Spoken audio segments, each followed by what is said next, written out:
Why is space so cold? Is it because the sun is too far away? Wrong. The Parker Solar Probe is close enough, right? The front side is 1,371 degrees Celsius, but behind a heat shield of just a few dozen centimeters.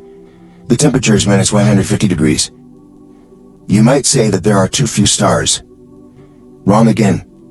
Anyone who counts stars knows. There are 2 trillion galaxies in the universe. And each galaxy contains hundreds of billions of stars. Take the sun for example. Its core is 15 million degrees Celsius. With so many fireballs in the universe, why is space not hot, but instead close to absolute zero at minus 270.45 degrees Celsius? Next, please go into space and take a look at the truth behind this contradiction. With the sun right there, why can space freeze someone? Why do astronauts fear things other than the cold, but immersive alive? Thinking about this question the other way will suddenly make you see just how lucky we are to live on Earth. First of all, we must overturn your childhood ideas about temperature. Temperature belongs only to matter. Where there is no matter, temperature does not exist. Boiling water feels hot and ice feels cold, because countless molecules are moving inside them. Temperature, simply put, it is just the speed of these particles. The faster particles move, the hotter it gets. When the motion of particles stops completely, it reaches the theoretically coldest absolute zero. Nothing in the universe can reach this temperature. It can only be approached. Here comes the main point. If there are no particles, there is no such thing as temperature at all.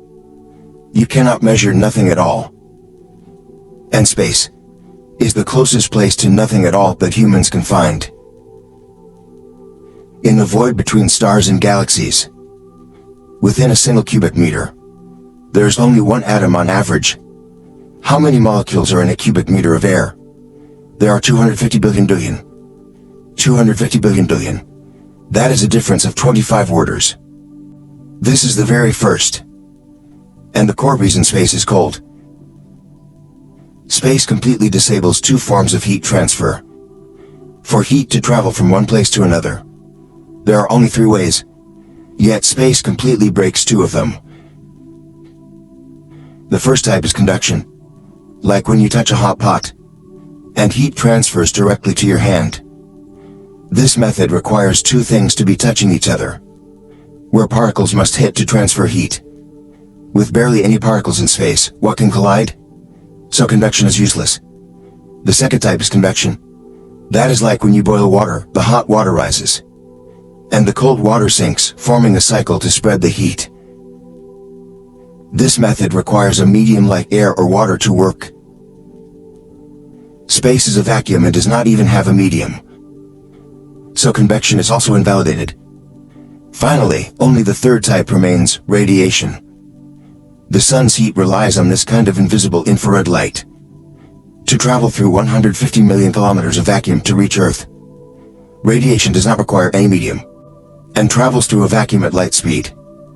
But here is a key point that 99% of people do not know. Radiation does not heat up the vacuum it passes through.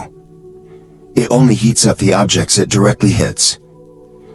The sun's light and heat travel through space, but space itself does not absorb any of it. Just like glass letting sunlight through. Only when this radiation hits planets, the moon, spacecraft, or even a speck of dust, will the energy stay behind and turn into heat. Therefore, space is not cold because it is far from the sun. It is because there is almost nothing in space to retain the sun's heat. At this point, a counterintuitive question arises. Since space is so cold, why do spacecraft still need cooling systems? Why is overheating feared most in spacesuits? Because space is not simply cold. It actually coexists as 2 extremes, without even a transition in between. When an object is in space, the side illuminated by the sun can soar to 121 degrees Celsius, hotter than boiling water, while the shaded side, just a few steps away, can experience temperatures plunging straight to minus 157 degrees. Without air, there is absolutely nothing to transfer heat from the hot side to the cold side. The most typical example is the moon. Standing under the sun at the moon's equator, the temperature is 127 degrees Celsius, which can fry an egg. As long as you step back and walk into the shadow of a crater, the temperature instantly drops to minus 183 degrees Celsius, which is colder than liquid nitrogen. These two extremes are separated by just a single shadow.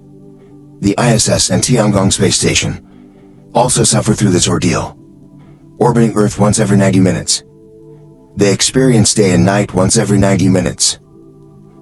The hull of the space station has to jump back and forth between 121 degrees Celsius and minus 157 degrees Celsius every hour and a half. When engineers designed every single part, they had to make them withstand this torture of fire and ice. But the most shocking example is the Parker Solar Probe from earlier. In 2021, it flew to a place only about 6.5 million kilometers away from the sun's surface, directly diving into the sun's outer atmosphere. It keeps working at minus 150 degrees near the sun, which melts steel. Is that as long as you block the radiation? The vacuum transfers no heat, separated by a board just 10 centimeters thick. One side is a hell that melts steel. The other is colder than Antarctica. This is not a design bug. This is the law of space. Radiation only heats when it hits. As long as you hide in the shadow, close to the sun, you freeze. The minus 270.45 degrees Celsius mentioned just now is still not the coldest place in space. This is the default of the universe. After the Big Bang 13.8 billion years ago, the entire universe was a rolling fireball. As the universe continued to expand, the temperature kept dropping, until today. It is now a warmth. It is called cosmic microwave background radiation. The exact temperature of this residual warmth now is 2.7 Kelvin, which is minus 270.45 degrees Celsius, only 2.7 degrees above absolute zero. Furthermore, the universe is still growing bigger, so this temperature will continue to drop. The universe today is already at its coldest. The universe tomorrow will be even colder. This is the inevitable destiny of the universe. Is there anywhere colder than this background? There is. The Boomerang Nebula, 5,000 light-years away. The gas there is expanding outward at an extremely fast rate, depleting all of its own heat. The temperature dropped to 1 Kelvin, which is minus 272.15 degrees Celsius. Just 1 degree higher than absolute zero. This is currently discovered by humans as the coldest natural place in the universe.